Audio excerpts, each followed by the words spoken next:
Boa noite. Boa noite. Temer anuncia projetos para equilibrar as contas públicas com controle de despesas e resgate de 100 bilhões do BNDES. Henrique Meirelles afirma que no momento impostos ficam como estão, mas admite aumento no futuro se for necessário. Depois de recuar diante das pressões, Temer dá posse ao novo ministro da Cultura e afirma que o setor é fundamental. PDT pede ao Conselho de Ética do Senado a cassação de Romero Jucá, exonerado ontem do Ministério do Planejamento. Operação Lava Jato abre nova investigação envolvendo José Dirceu num esquema de 40 milhões de reais em propinas. O Ministério Público de São Paulo investiga a denúncia de extorsão praticada pelo PCC para permitir obra do Rodoanel.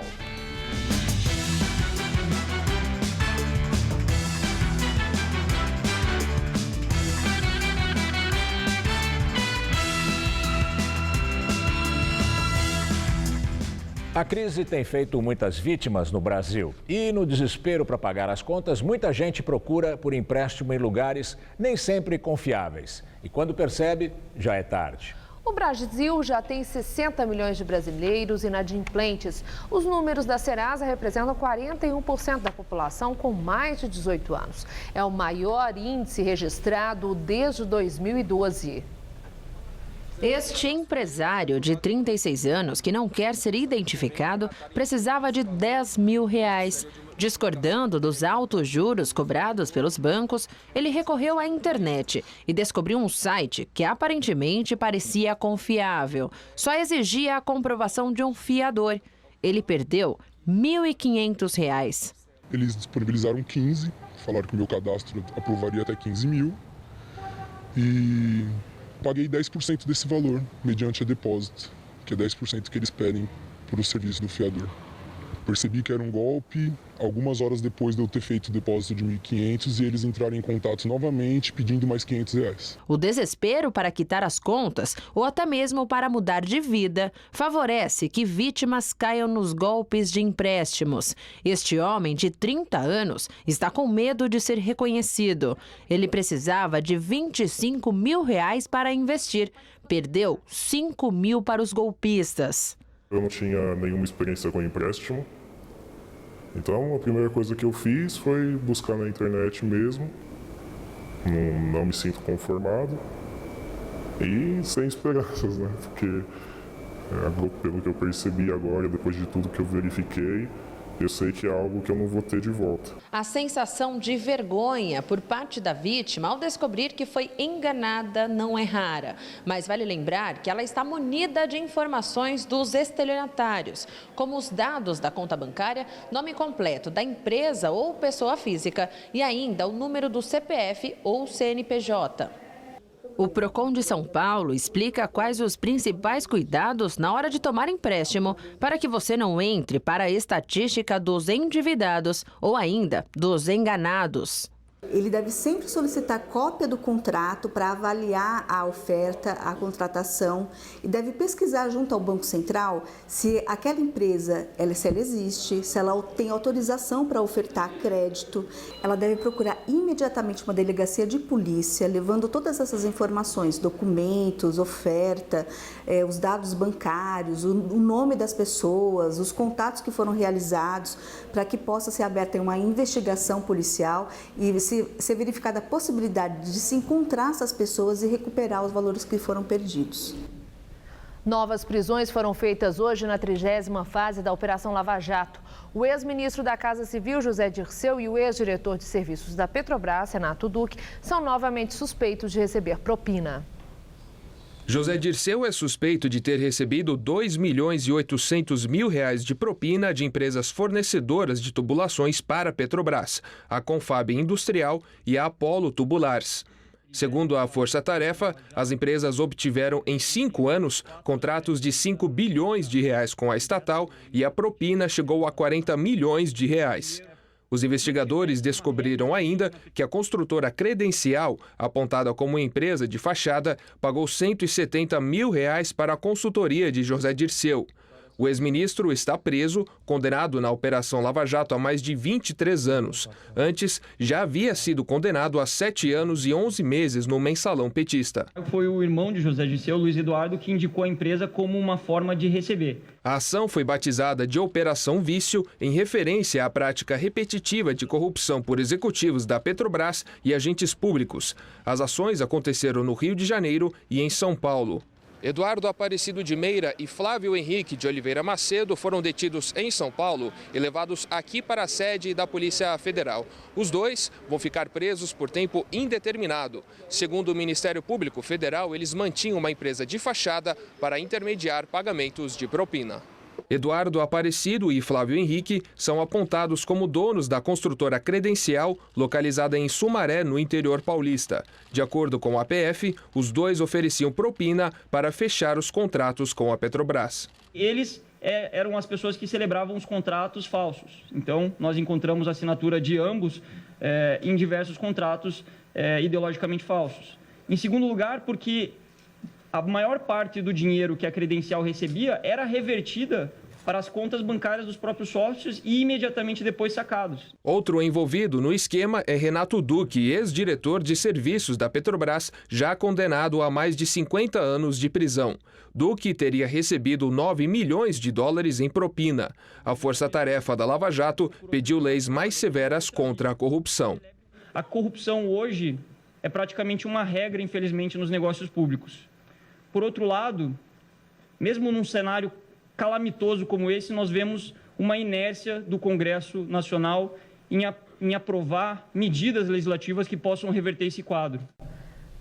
As defesas da construtora Credencial e de seus sócios da empresa Apollo Tubulares diz que estão colaborando com as investigações. O advogado do ex-ministro José Dirceu e do irmão dele afirma que ainda não teve acesso às informações dessa nova fase da Lava Jato. Renato Duque e a empresa Confab ainda não se manifestaram sobre o caso.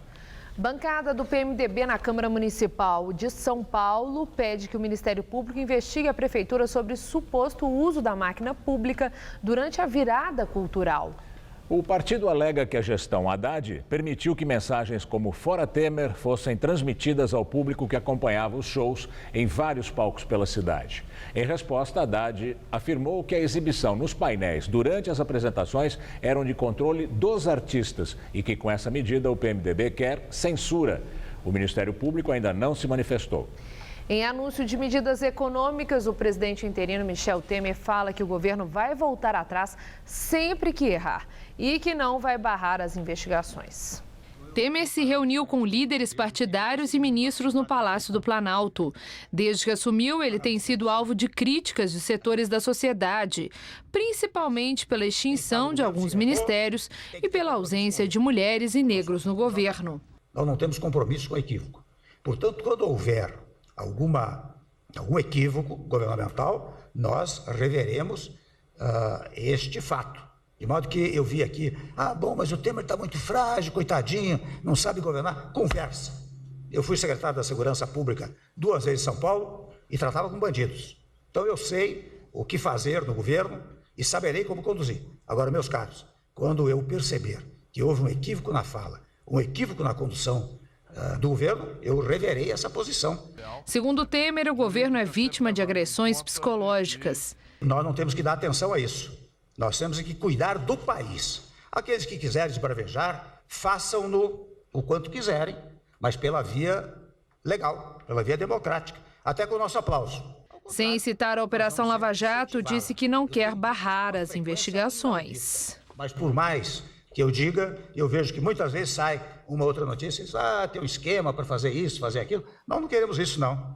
Ninguém quer. Penso que nem os nomes que de vez em quando são apontados também o querem.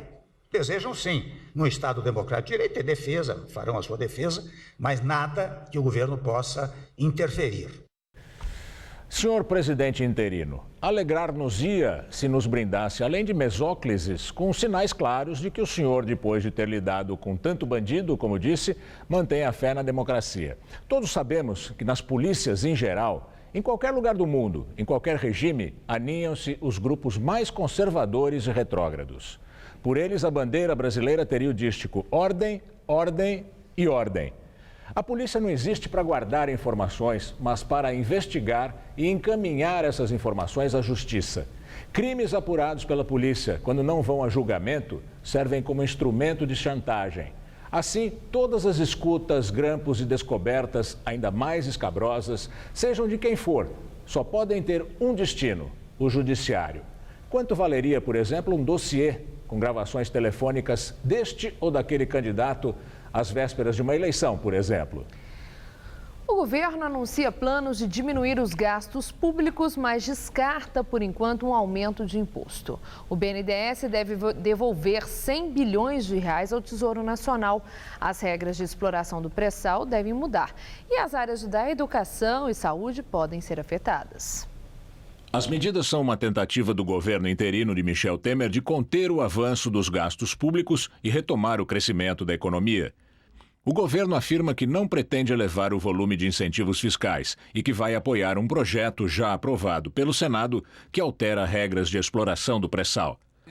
O ministro da Fazenda, Henrique Meirelles, disse que não anunciaria aumento de impostos por enquanto, mas não descartou essa medida no futuro. Em último caso, em algum momento, pode-se temporariamente estabelecer ou se propor algum imposto, se for necessário, à frente, mas levando-se em conta de que temos dito, e é um consenso hoje, que a carga tributária brasileira hoje já está em nível elevado e que, portanto, para voltarmos a crescer, é importante não sinalizar e não sobrecarregar ainda mais a sociedade com impostos. Segundo Meirelles, em 2 semanas o governo deve mandar ao Congresso Nacional um projeto que prevê a limitação dos gastos com educação e saúde. O ministro da Casa Civil, Eliseu Padilha, defendeu o ex-ministro do Planejamento, Romero Jucá, exonerado ontem após a divulgação de uma conversa em que ele falou em estancar a sangria da Operação Lava Jato. Padilha disse que, voltando ao Senado, Jucá vai dar importante contribuição ao governo no Congresso e que espera a volta dele ao ministério. A equipe perde, espero eu que seja temporariamente, um dos seus grandes players, que é o ministro Jucá, mas ganha no Senado, o governo ganha no Senado, aquele que tem se consagrado, e aqui não trago nenhuma novidade, do relator-geral da República. É alguém que todo tema que seja complexo acaba sendo relatado por ele. Depois do anúncio das medidas do governo, o dólar teve um dia instável e fechou em queda, cotado a R$ 3,57. A Bolsa de São Paulo fechou também estável, com uma pequena alta de 0,03%. Deputados federais e senadores estão reunidos em sessão conjunta desde as 11h30 da manhã. O presidente do Congresso, Renan Calheiros, do PMDB, colocou na pauta do dia a votação da nova meta fiscal apresentada pelo presidente interino Michel Temer. Mas até agora o assunto não começou a ser discutido porque 24 vetos da presidente afastada Dilma Rousseff precisam ser votados antes. Neste momento, os líderes das bancadas encaminham seus votos sobre 13 vetos considerados mais polêmicos, que podem ser modificados. A questão da meta fiscal precisa ser votada com urgência. O governo Temer prevê um déficit das contas públicas de mais de 170 bilhões de reais para este ano. O governo da presidente afastada, Dilma Rousseff, previa um déficit menor, de 96 bilhões. A votação da revisão da meta fiscal é fundamental, porque sem essa permissão do Congresso para fechar o ano com déficit, várias despesas vão ter que ser cortadas, o que afetaria investimentos e a manutenção de programas sociais. Direto de Brasília, Josias de Souza fala sobre as medidas anunciadas hoje pelo governo Temer. Michel Temer serve o arroxo em doses homeopáticas. Ele empurra mais para o final do ano as providências mais impopulares, entre elas a reforma da Previdência Social e o eventual aumento de tributos. Faz isso para evitar o excesso de marolas antes de 2 eventos considerados cruciais. O primeiro é o julgamento final do pedido de impeachment de Dilma Rousseff e o segundo é a eleição municipal de outubro.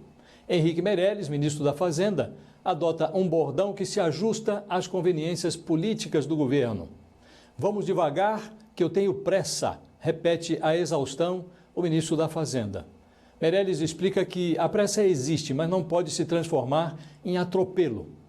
Não há mais espaço para erro na área econômica, diz Henrique Meirelles. Hoje, Michel Temer reuniu os líderes partidários para anunciar um primeiro conjunto de medidas preliminares.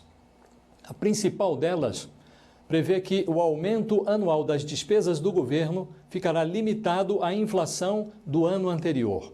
Para atingir esse teto, o governo vai ter que promover cortes em áreas essenciais como saúde e educação. Temer vai ter que demonstrar força.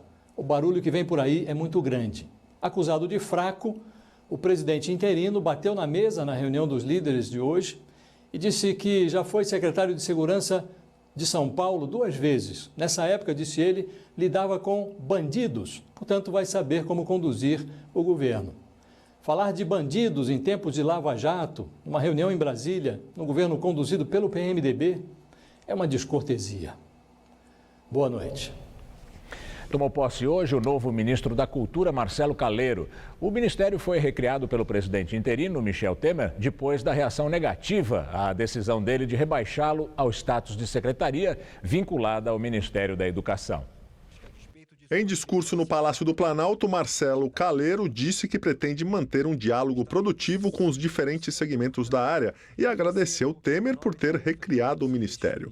Quando era secretário municipal de Cultura do Rio de Janeiro, Calero chegou a participar de um encontro com artistas contrários à extinção do ministério. Estaremos sujeitos sempre, portanto, àquilo que a sociedade brasileira demanda, nunca a serviço de um projeto de poder. Vivemos um dos momentos de maior fragilidade desse sistema em toda a história recente do país, gerada pela situação de grande dificuldade financeira a que esteve sujeito o MINC nos últimos anos.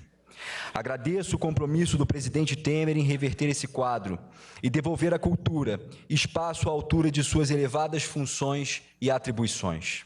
Temer falou sobre a decisão de recriar o Ministério da Cultura. Verifiquei, desde os primeiros instantes, que, na verdade, a cultura era um setor tão fundamental para o país que a cultura deveria ficar apartada, Mendonça Filho, da educação. Temer prometeu que até o fim do ano o governo vai quitar em parcelas o débito de mais de 200 milhões de reais do Ministério da Cultura.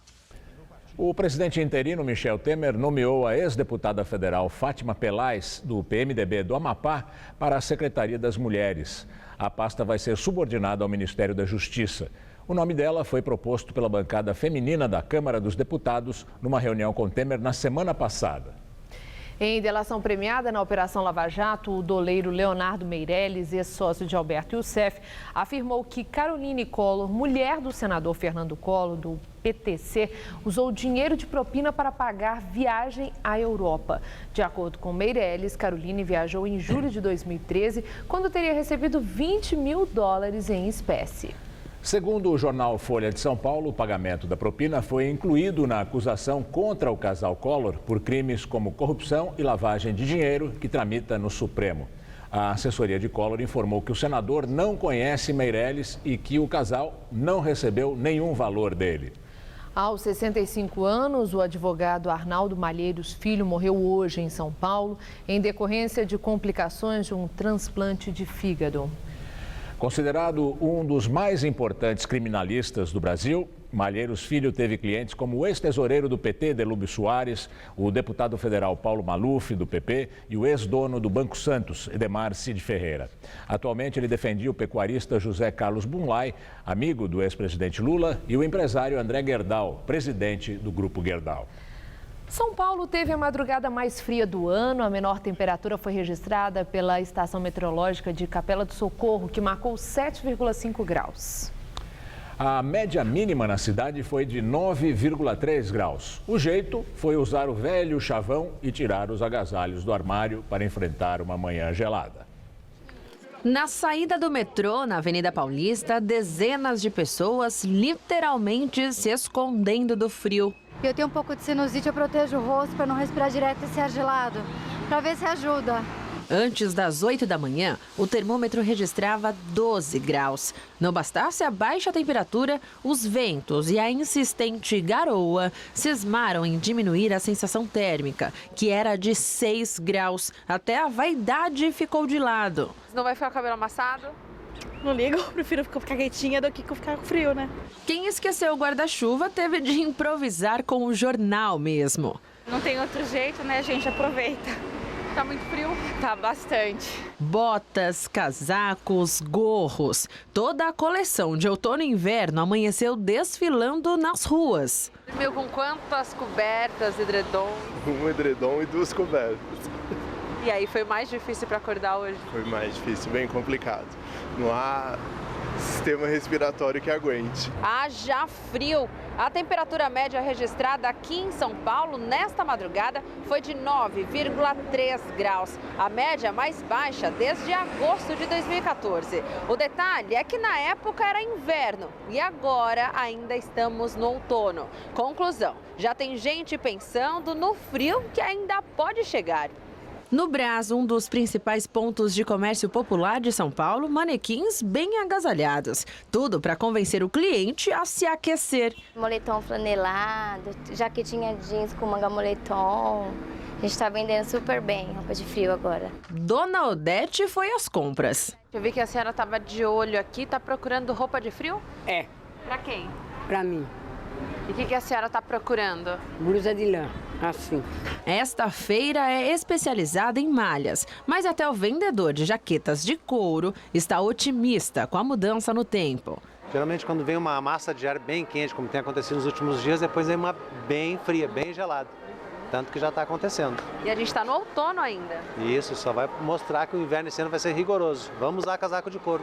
A Cirlei, que mora no calorão do Mato Grosso, teve de gastar um pouco mais na terra da garoa. Não sou daqui, aí eu vi a propaganda e vim conhecer. Conhecer e gastar também? É, quem sabe. Com esse friozinho a gente se anima, né? Só que aos poucos o sol reapareceu e predominou durante a tarde, mas a máxima não passou dos 18 graus. Bom, agora à noite a nebulosidade já voltou a aumentar e ainda pode chuviscar na cidade. Vamos à previsão com Mariana Armentano.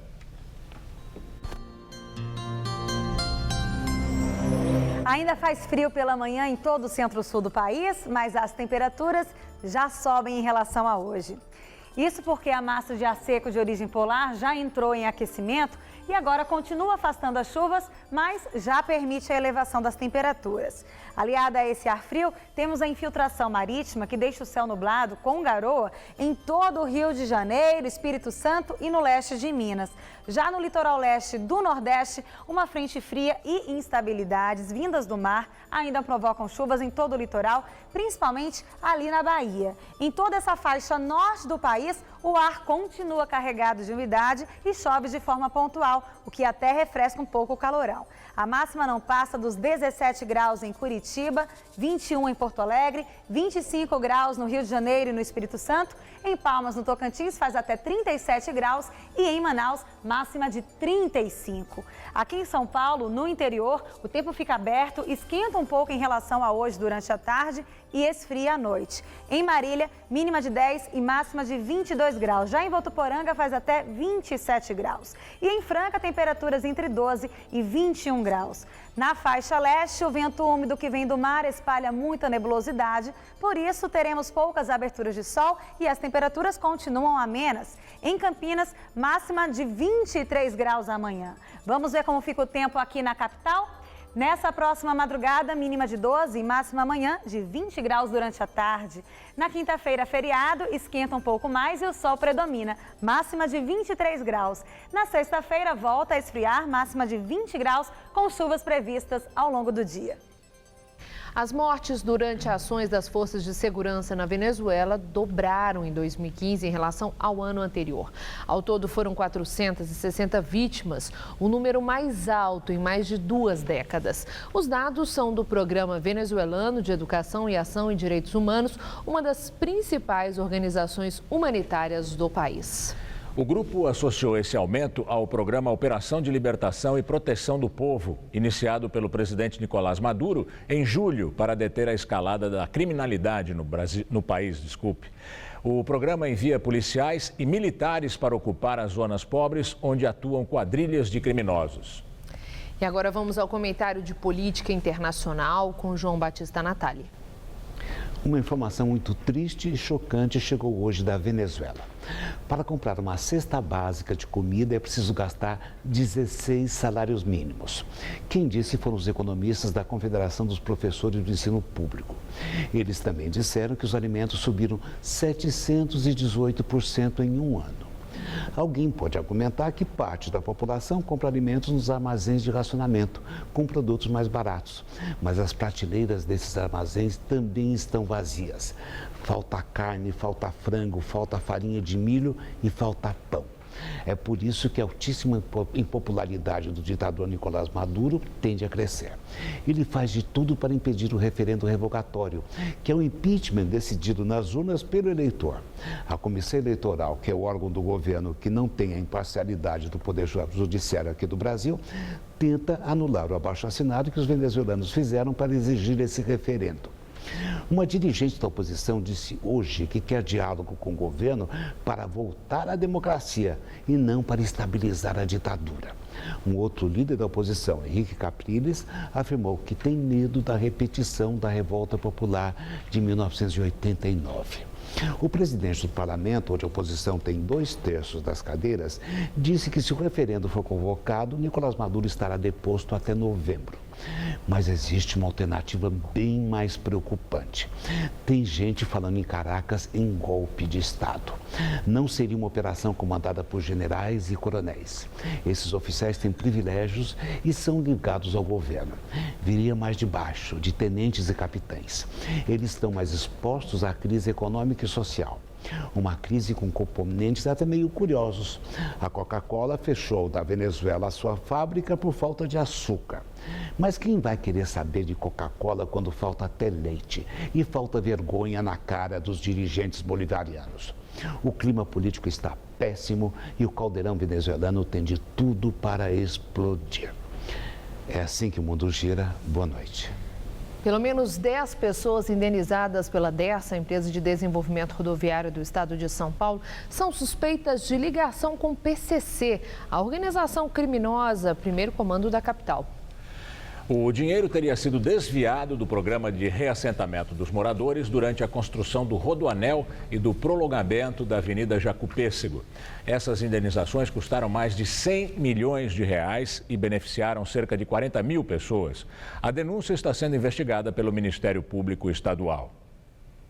A investigação começou a partir de uma ex-funcionária da DERSA chamada Mércia Ferreira Gomes, que fechou acordo de delação premiada. Ela era responsável por executar o programa de reassentamento durante a construção do trecho sul do Rodoanel e do prolongamento da Avenida Jacupêssego, entregues em 2010 na gestão tucana de José Serra e Alberto Goldman. Segundo a ex-funcionária, a empresa do Estado pagou indenizações a criminosos para poder seguir com os trabalhos. Em depoimento ao Ministério Público Estadual, Mércia contou que bandidos que dominavam a área passaram a fazer ameaças, exigindo dinheiro, uma forma de pedágio, para que a obra pudesse continuar. Se o valor não fosse pago, os funcionários sofreriam represálias. Segundo ela, os pagamentos foram feitos em dinheiro vivo para homens armados. Os promotores já identificaram pelo menos 10 pessoas indenizadas pela DERSA nesse caso, com passagens pela polícia por roubo, furto e tráfico de drogas. Mércia afirmou ainda que as indicações para os pagamentos eram feitas por Hamilton Clemente Alves, que, segundo testemunhas, se apresentava como assessor do ex-deputado estadual Adriano Diogo, do PT. Qual é a acusação que tem contra mim direto? Que teria um rapaz, um advogado lá no bairro, chamado Hamilton Clemente, que era o mais ativo e que ele poderia ser meu assessor. Não era meu assessor, se envolveu até o pescoço, mas eu não sei e não acredito que ele tenha se metido, mesmo porque ele não tinha poder em qualquer ilícito. No ano passado, o ex-diretor da DERSA, José Geraldo Casas Vilela, disse que a empresa tinha recebido uma carta com ameaças atribuídas ao PCC, a organização criminosa Primeiro Comando da capital, caso as remoções das famílias prosseguissem em Mauá e na zona leste da capital. Ele e Mércia são acusados de terem desviado recursos para indenizações a familiares. O rombo seria da ordem de R$ 813 mil. Em depoimento no dia 9 deste mês, a ex-funcionária declarou que fez isso por ordem superior, para pagar pessoas que moravam na favela e não tinham documentos para o cadastro. E falou ainda que nenhum parente seu ficou com o dinheiro. Segundo Mércia Gomes Ferreira, os pagamentos foram autorizados pelo ex-diretor de engenharia da Dersa, Paulo Vieira de Souza, ou Paulo Preto, que na semana passada foi denunciado à Justiça por incluir ilegalmente nomes na lista dos beneficiados. Ao todo, as indenizações custaram mais de 100 milhões de reais aos cofres públicos.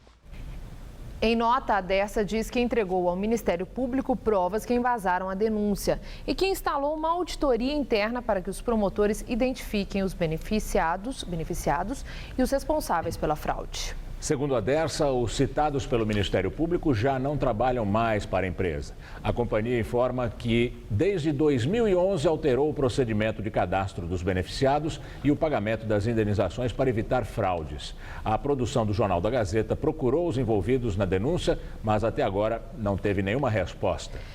Ex-governador de Roraima, Neudo Campos, do PP, se entrega à polícia na capital Boa Vista. Neudo era considerado foragido e tentou escapar para a Venezuela. Há 5 anos teve a prisão decretada. O ex-governador, aliás, há 5 dias teve a prisão decretada. O ex-governador foi condenado a 10 anos de prisão por envolvimento no esquema de desvio de verbas públicas, conhecido como escândalo dos gafanhotos. Funcionários fantasmas eram cadastrados na folha de pagamento do Estado e do Departamento de Estradas e Rodagem de Roraima.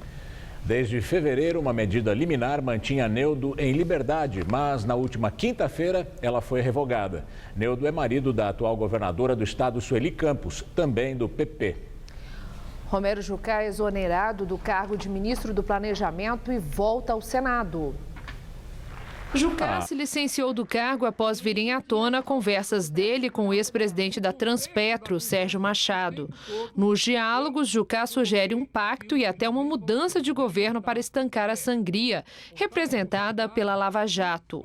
Você tem que ver que sou advogado, como é que a gente pode ajudar? O advogado não tem que ser político, o advogado tem que fazer solução política. A solução é política, como é a política? Tem que resolver essa porra, tem que mudar o governo para poder estancar. Ao discursar hoje no Senado, Jucá afirmou que a presidente Dilma foi quem cometeu um golpe ao mentir à população sobre a situação econômica nas eleições de 2014. E hoje aqui, o que nós temos que discutir é exatamente uma mudança de paradigma e de posição da diferença de um governo atrasado, que enganava a população e que fez um golpe, não agora, mas na eleição, quando mentiu e quando imputou a Aécio Neves, a Marina Silva e a outros candidatos aquilo que ela faria depois. O golpe foi eleitoral da mentira nas urnas, não foi a ação da Constituição e do Congresso Nacional. Hoje, o PDT apresentou no Conselho de Ética do Senado um pedido de cassação de mandato de Jucá. O partido alega que os diálogos com Machado, que aconteceram em março, quando Jucá ainda era senador, mostram que houve abuso de poder. Jucá é investigado na Lava Jato. Por enquanto, o Ministério do Planejamento será ocupado por Diogo Oliveira, que já foi citado na Operação Zelotes, que investiga crimes contra o fisco. Além de Romero Jucá, Henrique Alves, ministro do Turismo, também é investigado na Lava Jato. Hoje de manhã, numa entrevista a uma afiliada da TV Globo, no Rio Grande do Sul, o chefe da Casa Civil, Eliseu Padilha, afirmou que o presidente interino, Michel Temer, chegou a consultar Henrique Alves sobre se ele desejaria sair do cargo antes de um eventual bombardeio, pelo fato de ele ser investigado na Operação Lava Jato. Segundo Padilha, Henrique Alves disse que fica no governo e que as investigações sobre ele são irrelevantes. E agora vamos ao comentário de política com o José Neumann e Pinto. Você acaba de ver 2 manifestações de mais do mesmo na política brasileira. Romero Jucá, pilhado numa gravação super suspeita para ser condescendente com ele, diz que quem deu o golpe foi a Dilma na eleição.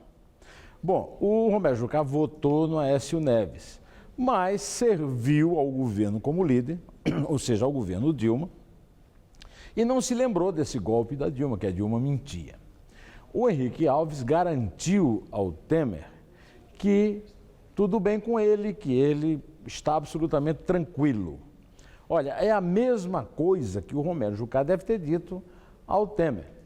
E, com isso, ele traiu não o Temer, mas o Brasil, porque um pouco mais de uma semana, com dias corridos, depois de ter assumido o governo, ele é obrigado a trocar logo o ministro do Planejamento e o seu melhor e maior articulador no Congresso.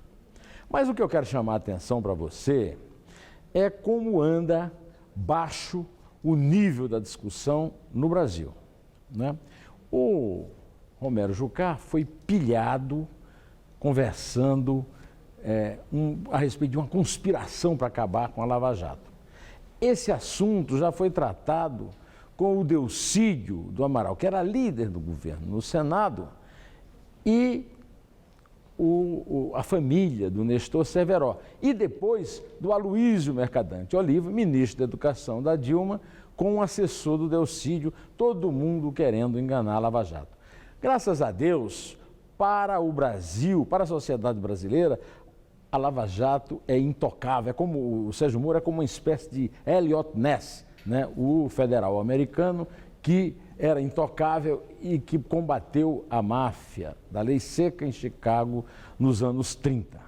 A verdade é que, ainda que não queira voltar ao inferno de Dantes do tempo de Dilma, o povo brasileiro ainda está muito arredio em relação ao novo governo e, por enquanto, é muito aconselhável que não deixem as crianças na sala para assistir o noticiário politicial do Brasil hoje. Eu volto quinta-feira, direto ao assunto. Inter. A Grécia começou a retirada de imigrantes do campo de Idomeni, símbolo da crise migratória. Cerca de 1.500 pessoas já foram retiradas do local pela polícia. Não houve confronto. Hoje de manhã, quando começou a operação, o campo de Idomeni, na ilha de Lesbos, abrigava cerca de 8.000 pessoas. É o maior do país e está sendo esvaziado para a formação de campos menores. Os imigrantes são levados de ônibus a centros de acolhida na cidade de Salônica. A previsão é de que a operação dure uma semana. Superpovoado e caótico, Idomeni se tornou um símbolo da crise migratória. Chegou a abrigar mais de 12.000 pessoas que fugiram de conflitos e da miséria em países do Oriente Médio, da Ásia e da África. Foi o principal ponto de parada de imigrantes que seguiam pela rota dos Balcãs, rumo a países como a Alemanha e a Suécia. Organizações humanitárias denunciaram várias vezes a precariedade das condições sanitárias e de segurança do local.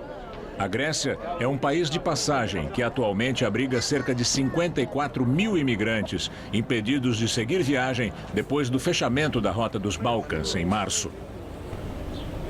No último dia da Cúpula Mundial Humanitária realizada em Istambul, na Turquia, líderes mundiais se comprometeram a assumir responsabilidades com a população de levar adiante a agenda pela humanidade proposta por Ban Ki-moon. Secretário-geral da ONU, a jornalista e professora da Casper Libero, Silene Vitor, acompanhou o encontro. O desejo da garotinha síria de ser igual a todas as crianças do mundo norteou o compromisso assumido pelos chefes de Estado que participaram da cúpula aqui em Istambul. A programação foi intensa, com debates e uma feira de exposições. No final, a certeza de que muitos esforços ainda serão necessários para o enfrentamento da crise humanitária. O primeiro-ministro de Uganda lembrou que o país dele abriga hoje cerca de 520.000 refugiados, desempenhando um importante papel na estabilidade da região, que assiste países como a Somália, o Sudão do Sul e a República Democrática do Congo. International solidarity and support. Para Juliana Benedetti, integrante da delegação brasileira, essa responsabilidade que países em desenvolvimento estão assumindo deve ser um dos 3 temas centrais a serem discutidos na Assembleia Geral da ONU em setembro. A primeira é que é necessário abordar as causas dos deslocamentos de refugiados. Uma outra mensagem possível é a questão do desenvolvimento. É importante perceber que esses países, ao receberem grandes movimentos de refugiados, os serviços públicos deles são sobrecarregados, os mercados locais são afetados. Já o chefe da delegação brasileira e o embaixador Paulo Roberto França, cônsul-geral do Brasil em Istambul, ressaltou que os 5 compromissos estabelecidos por Ban Ki-moon serão cumpridos pelo Brasil, uma vez que já fazem parte da narrativa política do país. Há um recorde de refugiados, há um recorde de conflitos, e isso necessita efetivamente da intervenção da comunidade internacional. Daqui sairão uma série de conceitos e uma série de compromissos com os quais nós poderemos trabalhar no futuro. Entre as 2 principais causas desta crise humanitária, podemos afirmar que o enfrentamento das mudanças climáticas e os impactos dos desastres, de fato, já fazem parte desta narrativa, como o Brasil, que tem se esforçado para promover ações, programas e pesquisas no campo da redução de riscos de desastres e, com isso, cumprir as metas do Acordo de Paris sobre as mudanças do clima. Mas quando o assunto é o fim dos conflitos e das guerras civis, responsáveis pelo grande fluxo de refugiados, o desafio parece imensamente infinito. O relatório da cúpula e todos os debates realizados nestes 2 dias são apenas o começo de uma missão que pertence a todos nós. E agora vamos às notícias do esporte com Anita Pasques e Estela Gontijo. Anitta, a Copa América começa só no dia 14 de junho, mas o técnico Dunga já tem motivos para se preocupar, né? É isso aí, Estela. Na verdade, dia 4 de junho. Além do atacante Ricardo Oliveira dos Santos, agora o técnico Dunga não deve mais poder contar com o Daniel Alves do Barcelona. Há 6 meses, ele vem sofrendo de fascite plantar, que é uma inflamação na sola do pé. O jogador tem se tratado e disse que até o momento as dores não o impediram de jogar, mas que se ele não melhorar 100%, não vai jogar essa Copa América Centenário. Fagner, do Corinthians, deve substituí-lo. E, Anitta, não é só o Brasil que já iniciou os treinos para a edição do Centenário da Copa América, né? Exatamente. As tradicionais seleções do Uruguai e da Argentina também já estão trabalhando forte. As principais seleções do continente já estão treinando para a disputa da Copa América Centenário, que acontece entre os dias 3 e 26 de junho nos Estados Unidos. Os argentinos, por exemplo, trabalham desde segunda-feira em Ezeiza, na região metropolitana de Buenos Aires. O grupo ainda não está completo. Messi e Mascherano, campeões da Copa do Rei da Espanha pelo Barcelona, e Banega, vice pelo Sevilha, chegam só na quinta-feira. A Argentina está no grupo D, ao lado de Chile, Bolívia e Panamá. Na seleção uruguaia, a ausência de um dos principais jogadores também vem chamando a atenção. O atacante Luis Soares, do Barcelona, teve uma contusão na final da Copa do Rei da Espanha, mas o técnico Oscar Tabares decidiu mantê-lo no grupo. O goleador iniciou o tratamento em Barcelona, viajará direto para os Estados Unidos e deverá ficar à disposição do treinador caso o Uruguai passe pela primeira fase. A Celeste está no grupo C, com Jamaica, México e Venezuela. Apontados como um dos principais favoritos ao título, os uruguaios sabem que precisam trabalhar muito para confirmar as expectativas da torcida e recuperar a hegemonia no continente. E, Anitta, a primeira semifinal da Libertadores já está definida, será entre São Paulo e Atlético Nacional da Colômbia nos dias 6 e 13 de julho. A outra semifinal será conhecida hoje, é isso? É isso, daqui a pouquinho. Boca Juniors da Argentina eliminou o Nacional do Uruguai na semana passada. E agora espera o vencedor do duelo de hoje entre Independiente del Valle do Equador e Pumas do México. O Independiente del Valle leva vantagem porque venceu o jogo de ida por 2-1. Os dois times estão jogando a Libertadores pela terceira vez. Amanhã, então, eu trago o resultado desse jogo para vocês. Quem vai ser o adversário do Boca Juniors na outra semifinal da Libertadores da América? A gente aguarda a sua presença. Valeu. Muito obrigada, uma boa noite. É com você, Gamberini. Você vai ver a seguir as suspeitas sobre a queda do avião da Egyptair no mar Mediterrâneo. Legistas que participam da investigação afirmam que houve explosão antes do avião cair. Qual Casper você é? A minha Casper é informação. A minha Casper é organização. A minha Casper é criação. A minha Casper é luz, câmera, ação. Essa é a minha Casper. Essa é a nossa Casper.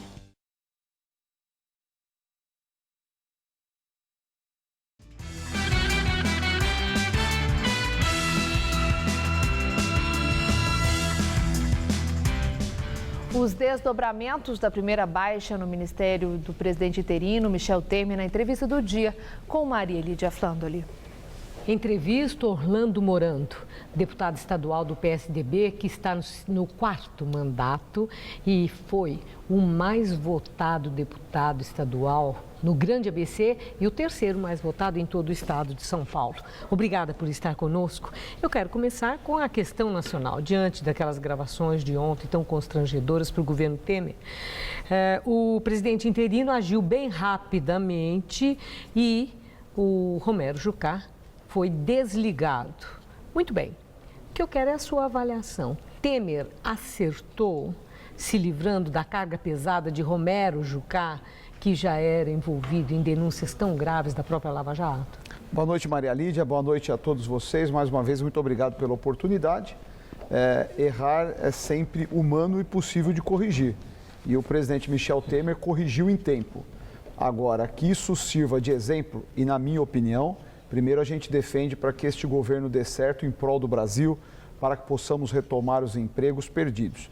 Agora, não acho que ele escolheu bem em escolher para compor o seu ministério pessoas que já estão pré-denunciados ou com um envolvimento na Operação Lava Jato. Eu acho que isso pode ser uma mácula no seu governo e, naturalmente, a operação vai continuar. Todos nós defendemos que a investigação da Lava Jato proceda e que apure tudo que tem que ser apurado. Agora, acho que nesse aspecto o presidente Michel Temer errou em convidar esses envolvidos. Bom, e não são poucos, né? O problema que ele está tendo lá. Mas eu quero saber do PSDB. Ontem o PSDB foi muito evasivo em relação àquela coisa, escândalo, né? Envolvendo o Romero Jucá, o DEM, o PPS pediram afastamento de imediato e o PSDB bico calado. E quando houve a interpelação ao líder em Baçaí, ele falou, mas é o presidente quem decide, é o presidente que nomeia, é o presidente que tem que tomar a decisão, nós não nos envolvemos com isso.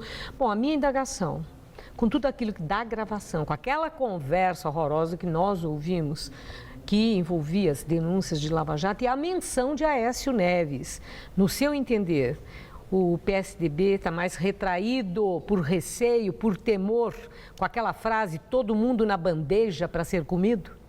Primeiro precisamos separar o PSDB, né? E deixar muito claro que aqui o PSDB de São Paulo não existe nenhum vestígio de nenhuma investigação, de nenhum denunciado ou de qualquer acusação em relação à Operação Lava Jato. Segundo, nós defendemos a ampla e a mais possível investigação necessária. Este é o meu posicionamento do governador Geraldo Alckmin e tenho certeza que é o que defendemos. E caso o senhor está falando de São Paulo? Não tem ninguém de São Paulo. Mas o presidente do seu partido, Aécio Neves, em delação premiada já foi mencionado e a própria Procuradoria-Geral da República pede a investigação por denúncias de delação. Maria Lídia, se tiver comprovação, ele tem que pagar o preço da lei.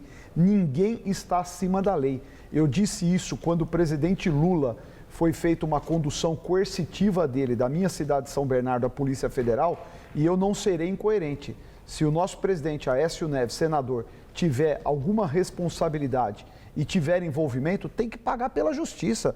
Não tem que ninguém ser isento. Ninguém. Agora, deputado, quando foi aprovado o impeachment com afastamento de Dilma, antes a pressão pelo impeachment e mesmo os que eram contra, nós vimos uma grande polarização e uma massa humana ocupando ruas no país pelo impeachment, pedindo o afastamento de Dilma. E, do lado da defesa dela, um grupo muito expressivo também dizendo que era golpe, que não tinha de ter. Houve, já nessa primeira fase, o impeachment, o afastamento de Dilma, toma posse o presidente interino. Cadê o povo? O povo que não foi para a rua para dar apoio ao governo de Michel Temer, aquele mesmo povo que falava fora Dilma. Por que as ruas não ficaram cheias em momento algum? A oposição, como era previsível, está lá, protestando. Mas aqueles que pediam o impeachment, por que não apoiam Temer? Primeiro, o presidente Temer está há menos de 2 semanas no exercício da presidência. Ninguém tem aqui dúvida de que não se conserta um estrago de 12 anos feito pelo PT, mais de 12, 13 anos, em 12 dias. Então ele está montando a sua equipe, o Henrique Meirelles, ministro da Fazenda, próximos dias deverá anunciar as medidas necessárias. Agora, você colocou muito bem, estas manifestações, Maria Lídia, foram dos insatisfeitos, dos indignados e, acima de tudo, das pessoas que perderam seus postos de trabalho. O que está dizendo? Está fazendo referência aos protestos de agora. Aos protestos até o impeachment. Mas eu estou perguntando é o apoio a Temer. Quem queria o impeachment? Mas você já viu o povo sair na rua para dar apoio? O povo sai na rua para protestar. O que nós vimos dando apoio no período do impeachment foram os sindicatos orquestrados, claramente pessoas que foram pagas, viraram inclusive os apelidos do kit mortadela. As pessoas não têm em nenhum lugar do mundo vontade de sair à rua para dar apoio. As pessoas vão às ruas quando estão indignadas e querem uma mudança do governo. Eu tenho convicção, se o governo Temer não der certo, as pessoas também irão protestar. Agora, a sociedade tem clareza de que é um novo momento e ainda dão um voto de confiança para que ele e a sua equipe possa devolver os empregos do Brasil, retomar a economia, enfim, que o país possa voltar a crescer. O senhor vai ser candidato a prefeito em São Bernardo do Campo. A executiva do PSDB já definiu quem vai ser o candidato? A executiva municipal e estadual já homologou a minha pré-candidatura, candidatura só após as convenções. Estamos aí montando uma grande estratégia para que, acima de tudo, possamos devolver à nossa cidade todos os empregos perdidos. São Bernardo foi sempre um celeiro do bom emprego. Aliás, se tornou uma cidade grandiosa e importante para a economia de São Paulo e do Brasil, porque sempre foi a cidade de gerar as oportunidades. O que nós estamos vendo nesta última década, a cidade vem minguando, os empregos mudam de São Bernardo para o interior de São Paulo. Nós temos um compromisso claro da retomada do desenvolvimento econômico e, com ele, a geração de empregos, que é o maior patrimônio que a nossa cidade tem. E como que essa aprovação do impeachment e afastamento da Dilma afetam a corrida eleitoral em São Bernardo, no grande ABC no geral, que é um berço do PT? Uma região que sempre o PT conseguiu eleger prefeitos e conquistar muitos votos. Sem dúvida nenhuma, o impacto que teve o governo do PT, principalmente no período do governo da presidente Dilma, foi extremamente nocivo a todos nós do grande ABC. Em São Bernardo do Campo foram mais de 70 mil postos de trabalho perdidos durante a gestão do PT da presidente Dilma. É natural que isso tenha um impacto para a sociedade. Pessoas que estavam empregadas, perderam seus empregos, não têm mais a devoção, a vontade de votar no partido que gerou essa crise. O PT, que é o Partido dos Trabalhadores, virou PT do desemprego. Então isso, naturalmente, pode afetar. Agora, a sociedade tem uma lucidez muito grande na sua escolha. Vai escolher pelo mais preparado, com a melhor proposta. Tenho convicção, Maria Lídia, que como tudo vem mudando, a gente percebe que o Brasil vem se atualizando. Começou com as manifestações do passe livre. Eu tenho certeza que os novos gestores públicos, acima de boas palavras, têm que ter responsabilidade e preparo. E é esse modelo que nós queremos apresentar para São Bernardo do Campo. Muito obrigada, deputado. Uma boa noite. Uma boa noite, eu que agradeço. Gamberini. Legistas dizem que o avião da Egyptair explodiu no ar antes de cair, mas autoridades egípcias negam. Segundo a imprensa, legistas que trabalham nas investigações afirmam que houve uma explosão com base nas lesões encontradas nos corpos. Mas o chefe de medicina forense do governo do Egito, Hesham Abdelhamid, nega as informações e diz que são especulações. A probabilidade de uma explosão reforça a hipótese de atentado terrorista, levantada pelas próprias autoridades egípcias na semana passada. O Airbus A320 ia de Paris para o Cairo na quinta-feira passada, quando caiu no Mediterrâneo, pouco depois de entrar no espaço aéreo egípcio. 56 passageiros e 10 tripulantes estavam a bordo. Parentes das vítimas já começaram a reconhecer os corpos e a fornecer DNA para ajudar na identificação. As buscas pelas caixas pretas e corpos continuam. Em visita oficial ao Vietnã, o presidente Barack Obama defende a democracia e os direitos humanos. Ativistas aproveitaram a presença do presidente americano para denunciar a prisão de dissidentes do governo. Segundo Obama, a garantia de direitos não é uma ameaça à estabilidade de um país. Ele também defendeu a imprensa livre e que candidatos possam concorrer nas eleições. O Vietnã é governado por um partido comunista e ontem o país passou por eleições legislativas, nas quais cerca de 100 candidatos independentes foram vetados. O discurso de Obama foi exibido ao vivo pela televisão. Horas antes, o presidente americano se encontrou com representantes da sociedade civil, mas lamentou a ausência de alguns convidados. Dissidentes do governo que se encontrariam com Obama foram presos, segundo ativistas de direitos humanos. O governo vietnamita estaria realizando uma campanha de intimidação de opositores. E o Jornal da Gazeta termina aqui. A edição de hoje pode ser vista no site do Jornal da Gazeta. Mais notícias em nossa edição das 10. Uma boa noite para você. Boa noite e até amanhã.